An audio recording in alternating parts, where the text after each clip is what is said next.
My name is Kennedy. I am 37 years old. I live in Seattle and run a small but steady financial consulting firm. For many years, I was the one who carried the family, while my younger brother Ryan was always treated like the golden child. I thought I had grown used to being overlooked, until his wedding day. In the dazzling reception hall, the bride, Vanessa, walked straight up to me, her eyes cold, and her voice rang out in front of hundreds of guests. "You don't belong here. Leave now." Everyone turned to look at me, and Ryan, my own brother, just stood there, not a word to defend me. My heart dropped to my stomach, but instead of crying or causing a scene, I walked outside and opened my phone. Within 10 minutes, calls were made. The venue, the catering, the florals, the band, the photographer, the wedding cake. Every service that was registered in my name was cancelled. No one knew that the decision was not only born from that instant humiliation, but also tied to secrets they had never suspected. Have you ever been pushed out of a day you helped build by your own family? If it were you, would you endure in silence, or would you stand up so people could understand your worth? Share your thoughts in the comments, hit like and subscribe to follow along with me. The story I'm about to tell has many unexpected turns you won't see coming. I was born and raised in a family where injustice wasn't unfamiliar. It was just wrapped in sweet words and the quiet everyone assumed was for the sake of family harmony. We weren't wealthy, but we got by. A 2-story house in a Spokane suburb. My father worked as an electrical maintenance technician at the local plant, and my mother worked part-time as a nurse at a care center. Everything in the house always revolved around Ryan, the only son 6 years younger than me, treated as the family's future. As for me, ever since I could tie my own hair, it was assumed I would act like the elder sister. "You're the daughter. You should let him have it," my mother said so many times it became an invisible slogan stamped on my forehead. Whenever I had something of my own, a new blouse, a comic book, or even a quiet corner to study, Ryan would appear and unwittingly ruin it, and I was always forced to keep quiet. My father showed his care for my mother in a weary way. He spoke little and preferred to sit in front of the TV after work. My mother made all the household decisions, and she always believed men should be prioritized in the family. I was not taught that I could speak up. I was taught that keeping quiet was a form of maturity. I did well in school, always on the honor roll, won a statewide essay contest, and earned a scholarship to the University of Washington. But when I showed my acceptance letter to my mother, she barely glanced at it and asked, "Is it a full scholarship? If not, save the money for Ryan's college later." I nodded, smiled, and put the letter in my drawer. Throughout my youth, I taught myself not to demand anything. In college, I worked 2 jobs: classes by day, waiting tables at night, and bookkeeping for a small office on weekends. I had no choice. If I didn't do it, no one else would. Meanwhile, Ryan was always allowed to find himself. When he dropped out in his sophomore year because of too much pressure, the family pooled money and sent him on a 6-month trip to Europe. When he came back empty-handed, our parents took out a loan to buy him a used car, to start over. Where he was supposed to start over, no one knew. 6 months later, he quit his job again. I didn't blame my brother. I blamed the way the family coddled him like a fragile egg while I was treated like the tile underfoot. I often wondered, if I fell, who would lift me up? The answer was always, no one. So I went home for holidays. I brought birthday presents for my mother, a new shirt for my father, spa coupons for my future sister-in-law, even though I was never formally invited. I forced myself into family photos only to see my mother's eyes unconsciously crop me out of the center of the frame. Ryan grew up without realizing who kept his life from falling apart. He was used to being rescued. He never learned to stand on his own. I, on the other hand, built my career with my own hands. I started my financial consulting firm in Seattle at 33. My first clients were small shop owners and family businesses, and gradually I landed contracts with construction companies and real estate investors. The firm wasn't a multi-million-dollar enterprise, but it was enough for me to live comfortably, travel when I wanted, and buy an apartment on the 8th floor of a Lakeview building. I didn't tell my family about these things because I knew they weren't truly interested. My mother would ask, "Is work okay?" Then quickly shift to talk about Ryan's potential raise or his new girlfriend, Vanessa. When Ryan announced his engagement, I allowed myself the small hope that our sibling relationship might improve. "You're the first person I told," Ryan said over the phone, his voice excited the way a child is excited to get a birthday cake. I smiled, holding a cup of tea at the window, watching the rain lace across the city. I didn't say much, I listened. Vanessa really likes you. You've met her, right? I had met her. Vanessa, softly curled blonde hair, flawless eyeliner, eyes that seemed to sort people into tiers. When I shook her hand, she smiled, but her gaze never truly reached me. She called me by name without warmth. I remember how she held her wine glass, tilting just enough to avoid a group photo, forcing me to lean in if I wanted to be in the frame. I thought perhaps I was being overly sensitive. That modern women like Vanessa might seem aloof by nature. But then I learned some people can exclude you from a room without saying a word. So I tried. When Ryan said they were worried about wedding costs, I didn't hesitate. Don't worry, I'll cover it. Consider it my wedding gift. Are you serious? Ryan's voice cracked over the phone. Completely serious. At that moment, I didn't need thanks. I just wanted to be present at my brother's big day as family. I thought maybe this was my chance to step into their circle without asking permission. I signed every contract. The ceremony at the well-known Pine Grove Garden venue, a reception for 150 guests, florals, a 3-tier wedding cake, photography services, and a live jazz band. All of it was in my name. I worked with my own accounting team to ensure the budget was allocated properly. I contacted each vendor to make sure the contracts included clauses preventing transfer or changes without written approval. I didn't do this because I was suspicious. I did it because I am cautious.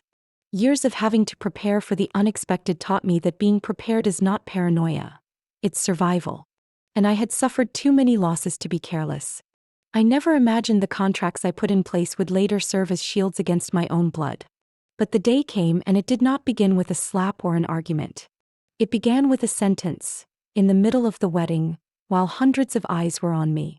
I still remember the dinner at Bramble when Ryan and Vanessa formally introduced the three of us. Vanessa reserved a table on the patio, near the small fountain in the hanging garden. She arrived 15 minutes late, wearing a fitted velvet dress the color of red wine, her heels clicking on the stone as if announcing her entrance. "Miss Kennedy," she began, emphasizing Ms., with a poised smile, enough to avoid seeming cold but offering no warmth. "Vanessa." I nodded, keeping a faint smile. Ryan sat between us, his gaze flicking between us like someone waiting for a gesture, a congratulation, or perhaps a miracle. Throughout the meal, I asked most of the questions. I asked Vanessa about her work, how she got into event planning, about the time she coordinated a statewide conference Ryan had bragged about on Facebook. Her answers were short, professional, and never followed by a question back. I moved from Los Angeles to Seattle 2 years ago. It's less cutthroat here. I freelance mostly weddings, conferences, product launches. So you have a lot of industry contacts? I asked. Just enough. She smiled and sipped her wine. Honestly, good clients are the ones who don't micromanage. Ryan laughed, unaware that the remark was a subtle cut at my involvement. When the check came, I reached for my wallet out of habit. Vanessa didn't stop me, didn't offer thanks. She glanced at the bill, then looked back at me with an inscrutable expression. In her eyes, I was perhaps an older single woman with means, but nothing remarkable beyond a full wallet. On the way home, Ryan called. "What do you think of her?" His voice was eager. "Smart. She knows what she wants." She seemed cold at first. "But she's not a bad person." I said nothing else. Some things you must discover on your own. Otherwise, warnings are dismissed as envy. 2 weeks later, Ryan texted me during a meeting with a single line. "Do you have a moment to talk?" "About the wedding." I pulled my earbuds out of my laptop, stepped outside, and called back. He answered quickly. "Vanessa wants an outdoor ceremony, but the beautiful spots are all very expensive. I can help." I didn't hesitate. I wasn't buying anyone's affection. I was acting because I wanted to. I thought maybe this was my chance to change something. "Are you serious?" "Yes." "Pick the place and send the info." I heard Vanessa laugh faintly in the background. Ryan had his phone on speaker. I didn't know why she laughed, but I reassured myself things would be fine. From then on, all the official communications went through me. I received emails from the venue, the florists, the lighting and sound company. They all addressed me as the Wyatt, the signatory on the contracts. I spent hours each night reviewing clauses, comparing quotes, checking payment deadlines, and adding specific protections with my attorney. Every document contained language preventing transfer or alteration without written approval. Ryan sent a thank you text once a week late at night. "You're doing so much." "Thank you." Vanessa was silent. She never asked questions or made proposals. She only forwarded Pinterest mood boards and preliminary plans to me with the cold subject line, "Wedding assets." I handled everything like a professional. No emotion. No expectation of reciprocation. Sometimes Ryan called with small talk. "She says you're too strict." "Good. In business, that's necessary." "Yeah. I guess." That non-committal reply became a pattern. Vanessa sent a PDF with the wedding timeline. No note. No thanks. No request for my opinion. She slotted me at the extended family table, alongside relatives I barely remembered. I texted Ryan, "Can you check the seating chart? I think there's a mistake." He responded 6 hours later, "I'll ask her. Maybe the planner got mixed up." I didn't press further. A week later, Vanessa called at midday. Her voice was unusually sweet. "Miss Kennedy, I have a special favor. Could you be my maid of honor?" I was surprised. I had assumed my role would be limited to being the sponsor. "Are you sure? You've done so much. I trust you." "It would be appropriate." I heard the word appropriate echoing in my head. Not because she likes you, not because she needs you, but because it makes sense. So I agreed. I spent the next 2 weeks finding a makeup vendor for the bridesmaids, choosing hand bouquets, selecting dress colors, and ordering thank you cards for guests. I didn't spare the money nor the effort. Every evening I spent hours editing timelines and checking every item. There were nights I worked until 2 a.m., still jotting notes about stage lighting and wind direction so the band's microphones wouldn't be affected. I thought that if I did enough, showed up enough, and was present at the right moments, I would finally be recognized as part of this family. I never expected all that work would quietly be pushed aside bit by bit, day by day. Not loudly, not all at once. Just a little more exclusion each day, a door closing behind me while I didn't even notice. I saw that post while I was sitting in the office just after finishing a meeting with a partner from Vancouver. My assistant had placed a hot coffee on my desk and then slipped out, and I leaned back in my chair, scrolling through messages on my phone. Then the line of text appeared, so clear my heart stuttered. "We are thrilled to introduce the maid of honor for our wedding, my best friend of 15 years, Emily Chambers." Under that line was a photo of the two of them standing together in a studio draped with white flowers, Vanessa's arm around Emily, both smiling broadly. The comments flowed like a stream. "So beautiful. Maid of honor pair. Perfect bride. Can't wait for the big day." I put the phone down and my hand clenched without thinking. No message, no prior notice. Everything I had planned, adjusted, and prepared suddenly became invisible. My name had been erased from the role I had been asked to fill. Not for any explained reason, but because they didn't feel the need to explain. I took a deep breath, trying to keep calm, but inside I felt as if I had been pushed out of a room I had helped arrange. I wasn't angry about losing the maid of honor role. I was angry at how it happened. Silently, coldly, as if I had never existed in the process. That afternoon I drove to my mother's house. My father wasn't home. The house was as quiet as it had been for years. The old runner in the hallway and the faint cinnamon candle scent my mother always liked. She was folding stacks of napkins for the wedding, eyes intent, hands steady as if sewing each piece into the perfect family portrait she had in her head. I stepped into the living room, paused, then asked, "Mom, did you know Vanessa changed the maid of honor?" She didn't look up, continuing to fold each corner precisely. "Yes." "She didn't tell me." "Nothing. It was just announced online." My mother paused for a moment, then looked up, voice calm but distant. "Don't make a big deal out of it. This is your brother's day. Don't be selfish." I stood speechless. Each word felt like a blade cutting through months of effort. "Mom, don't you think it's worth talking about that I was pushed out? You've done enough, Kennedy. Everyone knows that. You don't need to be the center." I never asked to be the center. I just thought at least there'd be a reason, a call, a message. Anything. My mother bent back down, folding napkins as if the conversation had been background noise outside a window. "Vanessa wants someone close by at that moment. That's understandable. You're not close with her." I forced a small dry laugh that echoed in my throat. So what am I in this wedding, Mom? The sponsor? Backstage staff? Or just someone standing outside looking in? My mother didn't answer. I left that house without looking back. The Seattle sky was a solid gray and raindrops began to beat on my windshield. I sat in the car for a long time, engine off. Memories of Ryan as a child surfaced. Him curled in my lap on Christmas Eve, crying and clutching the teddy bear I had saved up to buy. Him running home after a lost game, resting his head on my shoulder, whispering that he wasn't as good as me. I had thought that if I kept sacrificing, kept supporting, kept being gentle, things would warm up over time. But the farther I stepped back, the more I realized I was being edged out of that family circle in quiet, steady increments. No one told me no, but no one held me either. That night I pulled out every contract I had signed. Each page bore bold confirmation stamps. Every clause had been scrutinized. I reread the section that stated, "No transfer of representation or change to payment terms without written authorization from Kennedy Wyatt." I wasn't doing this out of anger. I was doing it because I needed to understand where I stood, and why I was being excluded from a story I had helped build.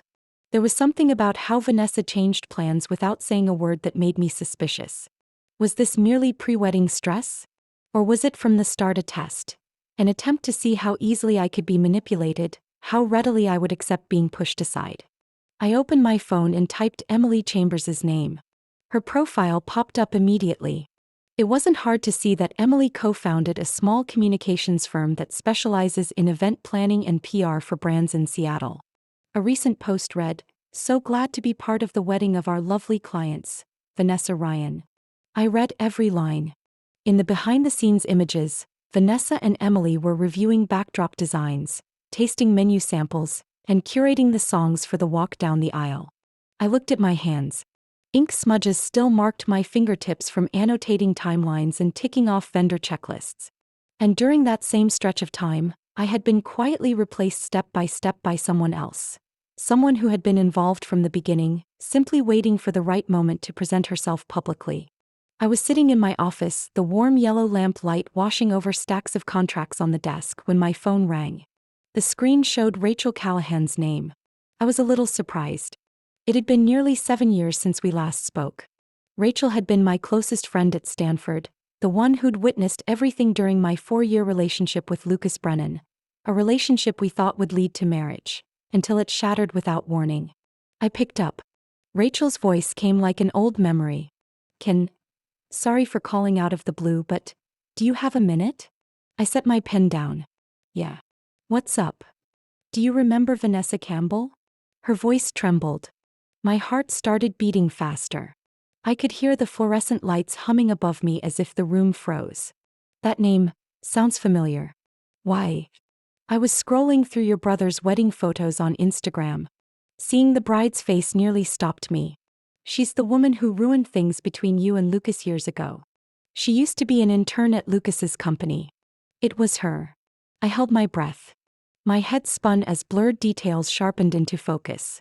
Rachel went on as if she needed confirmation.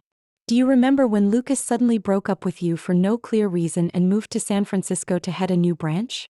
We looked into it back then and found a woman named Vanessa. Long brown hair, a dimple on her left cheek, studied communications at the University of Oregon. I even saw a photo of her having lunch with Lucas on the company Facebook. I closed my eyes. A memory I'd tried to bury came back alive. Back then I'd tried to put the pain aside and move on, telling myself Lucas left because his priorities changed. Now everything was scrambled. Rachel lowered her voice. I can't believe it's her. I was stunned when I saw the wedding photos. Are you okay? I didn't answer right away. I needed time to piece things together. Vanessa Campbell. She wasn't just a random stranger in Ryan's life. He knew me, my wounds, my relationships. She'd destroyed something precious to me. I opened my laptop and started digging through old folders. Emails with Lucas, schedules from those years. I found a note I'd saved listing interns Lucas had mentioned in passing. There was a name I'd circled but never looked into, Vanessa C. I'm not one to be suspicious. When things fell apart, I usually forgave and moved on. But this time my heart felt like it was freezing in pieces. I kept searching. I found an end-of-year event photo. Lucas standing with a group of interns. Among the blurred faces I saw her. Long brown hair, a faint dimple on her left cheek. No doubt about it. I leaned back in my chair and stared at the screen. A coldness crawled up my spine. She had known who I was, had infiltrated my life, wrecked a love, and vanished. And now she had returned, poised to become my brother's wife. I hit print.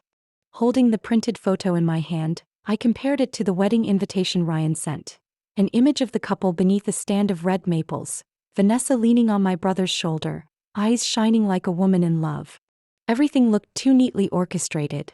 She hadn't met Ryan by chance. She chose him. She chose a path toward me, but not to heal. To erase.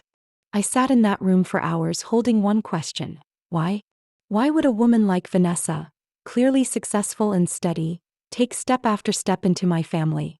To prove something? To punish me? To satisfy jealousy? Or simply to push me out of the one circle I still called family? I remembered her look the day I handed Ryan the wedding packet with all the vendor contracts. How Vanessa briefly faltered when she saw my name on the payment terms. I'd taken it for concern then. Now I understood. It was frustration at having her control taken away. From the start, she hadn't intended to give me any role in this plan. Not because I was unsuitable. Because I was a target to be removed. I didn't cry. Instead, I grabbed my phone and called Rachel back. Do you still have those photos from that day? The one when we suspected something between her and Lucas? Yeah. Hold on. A moment later, I received a photo message. An old blurry phone snapshot, enough to confirm it. Vanessa Campbell, the woman who broke my past relationship, was now my brother's fiancée. And it wasn't an accident. I flipped open my organizer to the wedding commitments section. Every clause I'd added was meant to protect them from financial stress. And unbeknownst to me, those clauses would also protect me in a way I never anticipated. She might have stolen a part of my past, but now she couldn't quietly erase me from the picture. Not without consequences. I stood, turned off the office light. That night I didn't sleep. My head wasn't just full of questions anymore. It was full of a clear plan I was about to set into motion. Not revenge, but exposure. Ryan deserved to know who he was marrying. And I could no longer afford silence. A message came early that morning while I was making coffee in the kitchen. My phone vibrated, lighting up, Vanessa Campbell. I almost didn't open it. Something inside me suspected the contents. But my eyes still skimmed the preview on the lock screen. We've decided to keep the wedding small. I set my coffee down, my hand trembling slightly. I opened the message. Dear MS. Kennedy. After much discussion, Ryan and I have agreed to hold an intimate ceremony limited to immediate family and close friends. We hope you will understand and respect our decision by not attending. Thank you for your prior support. Vanessa. No apology. No kind word. Every phrase carefully arranged to meet a minimum standard of politeness, but cold enough to push me squarely to the margins. I stared at the phrase, not attending. I had put down the deposit for the venue, chosen the menu, approved the reception budget. And now I was being asked to be absent, as if my presence were an inconvenience, a blemish on the perfect picture they planned to hang. I texted Ryan a simple question, do you agree with this? No reply. An hour. 2 hours. The day slipped by without a word. I tried calling. It rang a few times, then went to voicemail. I didn't leave a message. I had nothing left to do to lower myself for a brother I had sacrificed everything for. Memories came back. Mornings I woke early to make breakfast while my mother worked the night shift and my father was constantly away. I had paid Ryan's first term of tuition when my mother couldn't quite scrape the money together. I had stood before the principal and defended him after a misunderstanding that nearly suspended him. I'd argued with my boyfriend once because he called Ryan too dependent.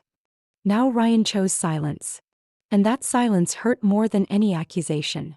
I sat on the wooden chair in the corner of the kitchen. A dull ache settled into my chest.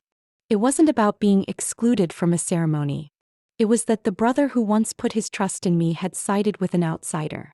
Not out of ignorance, out of choice. Another time rang. This time it was an email notification from the resort system requesting updated payment information. Vanessa had asked to change the billing name to hers.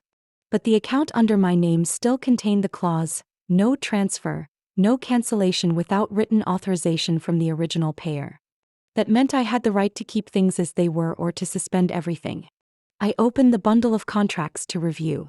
Every signature and clause had been written or requested by me and legally verified. At the time I put them in place, I did so to ensure they wouldn't face risk during the planning process, but also as a safeguard in case something went wrong. Now, that safeguard had become the only shield preventing me from being erased from the whole picture. I called my lawyer, Ethan, an old school friend who now practices in New York.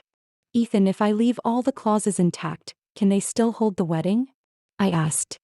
He was silent for a few seconds before answering. If the contract remains in effect, they can't use the venue, they can't receive catering services, they can't sign contracts for sound and lighting, because everything is interlinked. What are you planning to do? I just want them to respect the law, I said. You realize how this sounds, like retaliation, right? I don't want retaliation. I want the truth. And I will let the truth speak. I hung up and opened my computer to draft a new email. The recipients were Vanessa and Ryan. The subject line read, "Notice of retention of wedding contract terms." In the message I stated clearly, I have received notification from MS. Vanessa Campbell requesting changes to payment information and the guest list. However, per the contract signed on the 5th of June, I am the named contracting party and any changes require written approval. Therefore, I hereby elect to retain all terms as originally agreed, including the registered guest list, no cancellations and no transfers. In the event of legal claims, I am prepared to provide full documentation and evidence. Sincerely, Kennedy Wyatt. I read it 3 times before hitting send. No malice. No snide remarks. Just the law. And the signature. I didn't know how they would react. They might be furious. They might try to find a loophole. But I no longer cared. If I had to step back, at least I would not allow anyone to turn my silence into consent. That afternoon, with the sun pouring onto the balcony, I sat in the quiet house and realized, sometimes what hurts most isn't a direct stab, but coldness from those you once called family. And if losing more was the price of holding on to my dignity, I accepted it. But I would no longer be the girl who retreated into the shadows. I would make things clear piece by piece. Not with tears. With facts. I didn't answer any messages from Ryan or Vanessa after I sent the retention notice. The phone rang a few times. Ryan's name flashed on the screen, but I let it go to voicemail. Instead of getting sucked into an argument, I chose to act in silence, step by step, detail by detail, as if solving a problem I had long known how to solve. The next morning, I called the venue management office. The manager, Heather, answered bright as ever. "Good morning. Wyatt, how can I help you today? I want to cancel the contract for the 17th. As stated in the terms, I accept forfeiting the deposit. Please confirm in writing and send me the confirmation today." There was a brief hesitation on the other end, then Heather agreed, "Yes, we'll send a confirmation letter within 1 hour." I set the phone down and checked off venue on the list I had prepared on my desk. I crossed it out neatly. Next, I called the catering company. The manager, Patrick, picked up, his voice a bit anxious. "Wyatt, I assume you're calling to reconfirm the menu for next week's reception." "No," I replied calmly. "I want to cancel everything. The contract is in my name, and under the terms I have full authority. I will accept the penalty fee, but please send email confirmation immediately." There was the sound of papers rustling, then Patrick sighed. "Understood. We'll process it right away." I crossed another item off the list. The florist, the band, the photographer, the videographer. Each call felt like scissors cutting strands of rope they had used to pull me aside. Every person I contacted sounded surprised, sometimes apologetic, but all complied. I didn't need to raise my voice or argue.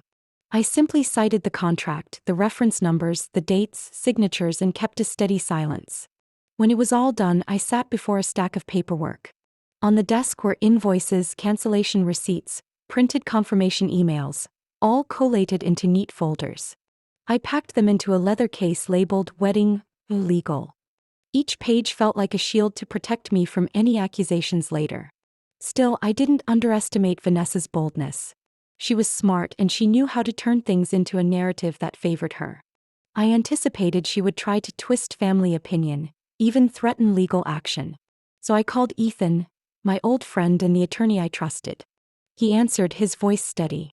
Ken, I read the email and the contracts you sent. Legally, you're absolutely solid. No one can sue you over the cancellations because the terms are explicit. I want you ready in case they make a fuss, I said. Don't worry. If they move, I'll represent you. But tell me, do you really want to go this far? I was silent for a moment, then answered, I don't want to go far. They've pushed me to the edge. After that call, I sat quietly and watched rain thread silver over the Seattle window. Inside me, the raging anger that had tormented me the night before had cooled. What remained was a cold, steady resolve. I remembered moments from Ryan's childhood. Him darting across the yard, clinging to me after a bad day at school. I remembered holding his hand when our mother was upset, rocking him in the living room when our father went away on long assignments. The boy who used to do that had grown up, but instead of standing by his sister, he chose to turn away. That feeling cut like losing a piece of myself. But I wouldn't let emotion drive me now. I had spent a lifetime staying silent, compromising. They had used that silence to remove me. Now it was my turn to return silence to them by withdrawing everything I had built for them. Late afternoon, I received an email from Vanessa. No greeting, just a few lines. We've heard you canceled the contracts. Do you realize you've ruined the family's big day? This is selfish and petty. If you don't restore everything within 24 hours, we will consider legal action. I didn't reply. Instead, I opened my case, photographed every document, receipt, and signed contract, and sent the file straight to Ethan. In the message to him, I wrote only, for contingency. That evening, my mother called, voice sharp and rapid. What on earth are you doing, Kennedy? Ryan says you canceled everything. Have you considered the family's reputation? I listened, then answered calmly, Mom, I didn't cancel for reputation.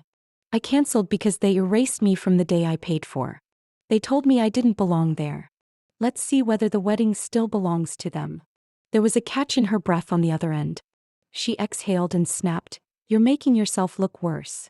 I replied softly, If silence is the way to be respected, then I've been living wrong for 37 years.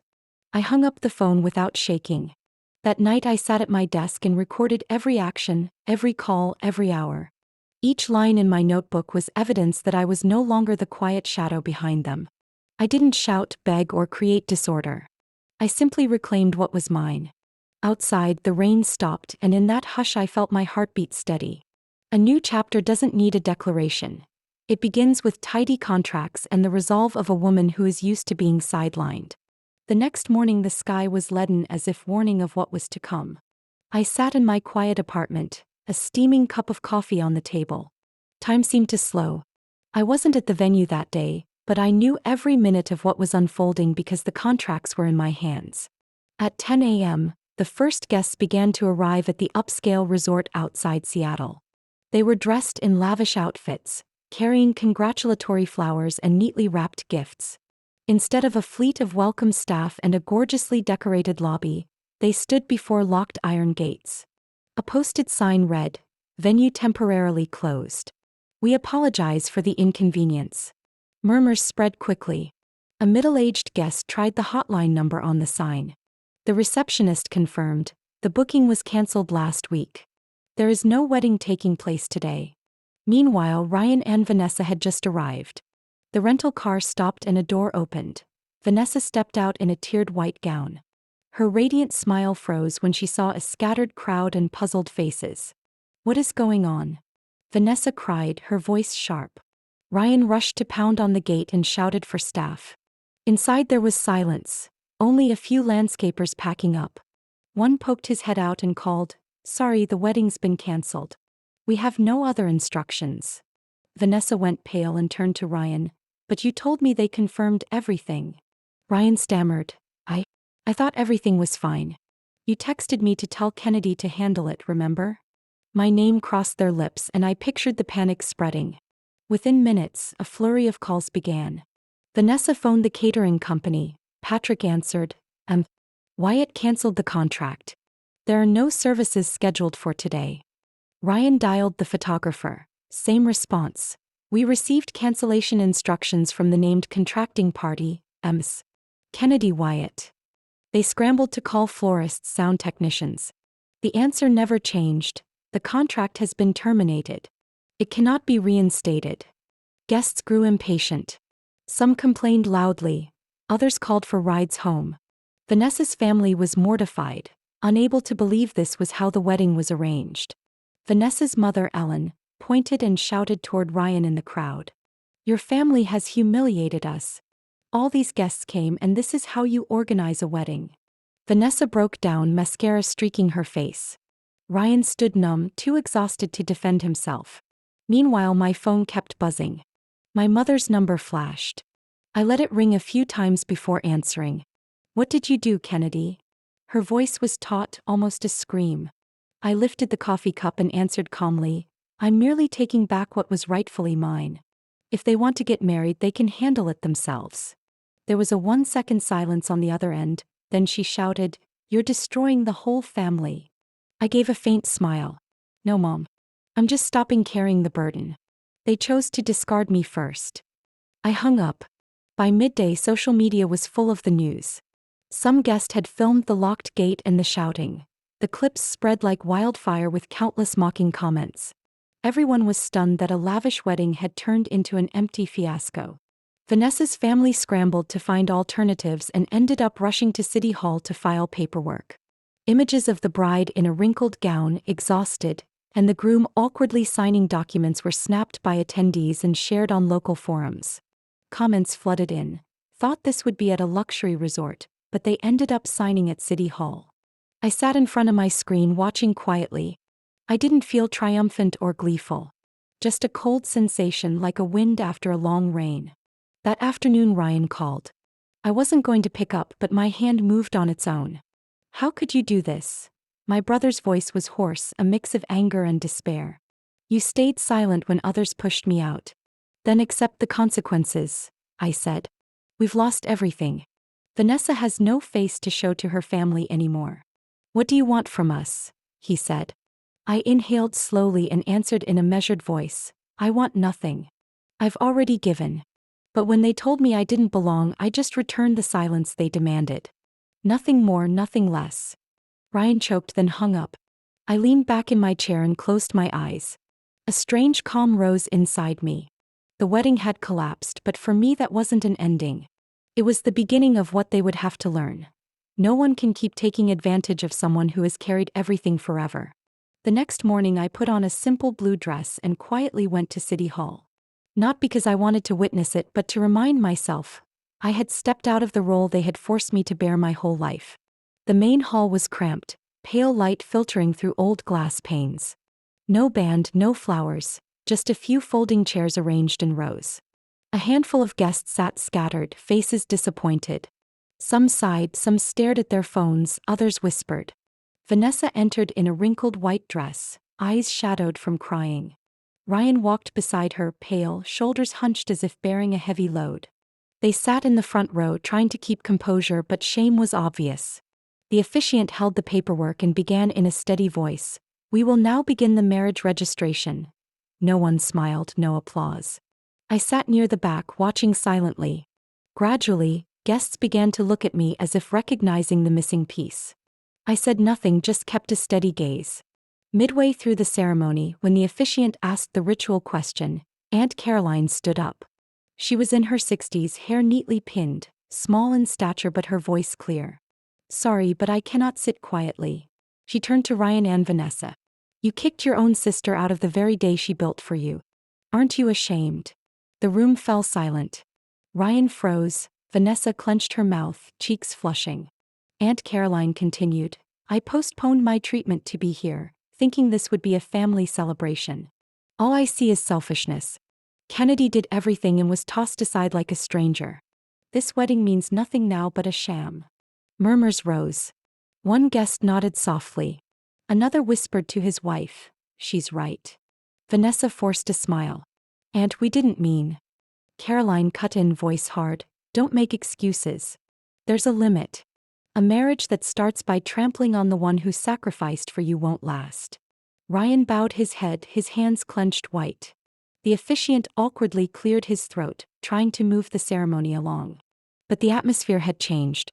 Every eye turned to the bride and groom, not with blessing but with judgment, pity, and disdain. I didn't need to say a word. Aunt Caroline spoke for me, and above all, the truth revealed itself. When the ceremony ended, there was no applause. Some people left immediately. Others stood talking in the hallway. I stood up and walked out. I didn't look back or offer congratulations. I let the heavy wooden door close behind me, letting public opinion and their own gazes do the judging. Outside, the sun was bright, glare intense but not enough to erase the chill inside. I breathed deeply and walked down the steps, feeling lighter than I had in a long time. Within a day after the makeshift City Hall ceremony, social media exploded. My cousin, who loves filming, had secretly recorded Aunt Caroline standing up and calling Ryan and Vanessa out. The clip wasn't long, but Aunt Caroline's voice rang out, each word sharp. "You kicked your own sister out of the very day she built for you." The clip spread like wildfire. Initially a few dozen views within the family, someone reposted it on a Seattle community forum. Within 24 hours it racked up hundreds of thousands of shares, then millions. Comments poured in, most angry on my behalf. So heartless. Unbelievable that a sister would be treated this way. If I were Kennedy, I'd go even further. My name trended with hashtags. I didn't speak, but public sentiment told the story for me. Vanessa was the first to face consequences. The event company she'd boasted about cut ties within 2 days. Several small brands who'd planned to hire her also canceled. Her social profile turned into a war zone of angry and mocking comments. She tried to disable comments and go private, but screenshots had already gone viral. Ryan didn't fare much better. At work, colleagues whispered. Someone even printed a photo of Ryan bowed during the City Hall ceremony and pinned it to the office bulletin board with the caption, "Man of the Year." He wasn't good under pressure. Now he was nearly broken. I heard through a mutual acquaintance that Ryan had taken unpaid leave to get himself together. But it didn't stop there. One afternoon I got a call from my lawyer, Mr. Miller. He was cautious and never called me outside office hours unless it was urgent. "Wyatt," he began, voice serious, "I reviewed the documents while Vanessa and Ryan were attempting to blame you for the cancellations. In that review I found something." I listened as paper rustled over the line. Vanessa took a large loan to start her event company 3 years ago. She hasn't paid it off. Creditors have been aggressively pursuing her. The wedding's collapse will only give them more reason to tighten the screws. I gripped the phone, pieces fitting together. Vanessa's rush to marry, her manic presentation on social media, the strained decision-making, they all hinted that she was seeking financial shelter, not just a husband. "Do you think this will blow up?" I asked quietly. "Absolutely. Her creditors aren't patient. Once they learn she's lost contracts, they'll come down hard. It's only a matter of time," he said. I closed my eyes and felt my heartbeat slow. I didn't need to do anything more. It was collapsing on its own. In the following days it indeed spread. A local financial paper published, "Event planner loses contracts amid family scandal, faces 6-figure debt." Vanessa's stiff image at City Hall was the front page photo. My mother called repeatedly. When I answered, her voice trembled. "Kennedy, is it true Vanessa is deeply in debt?" I replied briefly, "I don't need to lie. The truth is coming out." She sighed and hung up. Perhaps deep down she was starting to see what I'd carried for years. You can't protect someone by turning a blind eye to the truth. The next days I went to work as usual. My consulting firm was busy closing quarter-end contracts. But every time I opened the paper or social media, I saw Ryan and Vanessa, examples of greed, selfishness, and failure. One evening while organizing files, I received a text from an unknown number. "You won. They've fallen." No name. I guessed it was someone in the family, perhaps Aunt Caroline. I sat silently and thought about the years I lived as a shadow. Now, without me saying a word, society was casting light on the drama Ryan and Vanessa had tried to stage. All the concealing makeup slipped away under that harsh light. I felt no joy, no gloating, only a strange tranquility, as if the scales had finally balanced. In mid-October rain that seemed to wash everything clean, there was a slow, tentative knock at my door. I opened it. Ryan stood there in a soaked hoodie, hair matted, eyes bloodshot. He didn't look up. "Can I come in?" he whispered. I stepped aside. He came in, leaving wet footprints across the wooden floor. The house was quiet. Only rain and the quick thud of his heart filled the space. He didn't sit. He lingered at the window, hands clenched. Finally he turned, voice breaking. You were right. Vanessa deceived me. She was texting her ex, even meeting him behind my back. Everything you suspected was true. I sat still, hands on my knees. No shock, no pain, just a cold clarity. He stepped closer, voice strained. You warned me, but I was blind. I let her lead me, let her erase you from my day. You built everything and I stayed silent. I was cowardly. I betrayed you. A tear fell down his cheek, but I didn't move. No hug, no consolation. I spoke slowly, each word heavy. You made a choice. Now you bear it. He staggered back, despair in his eyes. I saw the boy who used to chase after me for candy, who sat behind me on that old bike. But the man before me had chosen his path, and now he owned the consequences. Ryan sank into a chair and covered his face. Won't you forgive me? He asked. I replied calmly, it's not about forgiveness. There's nothing left to forgive. You defined your position. I don't need your apology to be seen. I stepped away from the table where I always had to fight for a seat. I built my own table. Silence stretched. Rain beat against the window. Ryan didn't speak. When he rose to leave, he looked back as if seeking a final glimmer of hope. I didn't return the look. The door closed. I sat for a few minutes, feeling my heartbeat settle. No joy, no triumph, no resentment. Just release. That afternoon I put on a long coat and walked to the nearby park. The stone path gleamed after the rain. Yellow leaves fluttered down.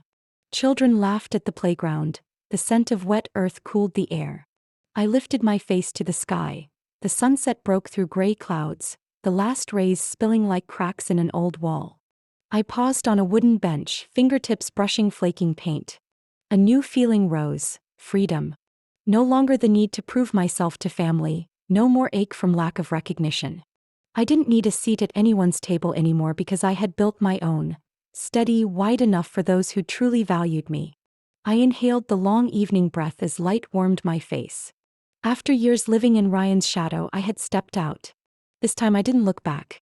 Standing under that sunset, I realized something simple but profound. Sometimes silence is the strongest answer. I no longer chase recognition. My worth was never measured by comparison or anybody's favoritism. But I want to ask you, if you were in my shoes, what would you do? Withdraw quietly like I did, or confront things head-on to reclaim what's fair? Family can be a source of love, but also the deepest hurt. Every choice carries its own lesson. If my story makes you reflect on your own family, please leave a comment and share your perspective. I want to hear your experiences. And don't forget to follow the channel so we can explore more stories. Real slices of life where family, trust, and choices reveal unexpected truths.